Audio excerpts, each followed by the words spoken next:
Les cremades les podem identificar de 3 graus diferents, grau 1, 2 i 3.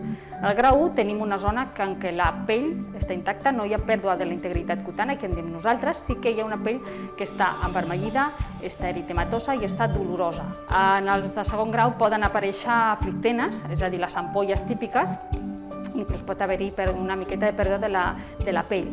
Ja a nivell grau 3, en aquest cas, hi ha pèrdua, són més profundes, tant en profunditat com en amplitud també. Aquí normalment ja no hi ha dolor perquè hem perdut tot el que són les terminacions nervioses. El que hem de fer és refrescar la zona. El que faríem seria agafar un recipient, omplir-lo d'aigua freda i que anés caient el xorro de l'aigua, submergir l'extremitat a dintre de tal manera que això ens refrescarà.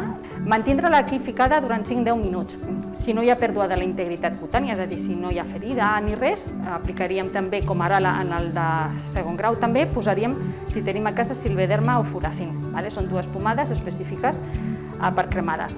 Aplicaríem un apòsit, una gasa seca i després envenaríem. Envenaríem o amb la intenció d'evitar precisament esparadraps en la zona de possibles cremades. Si apareixen bullofes, mai el que faríem seria trencar-les o puncionar-les. Les deixaríem tal qual i aplicaríem igualment les pomades. Evitaríem, sobretot, qualsevol remedio casero, per exemple, d'aplicar pasta de dents.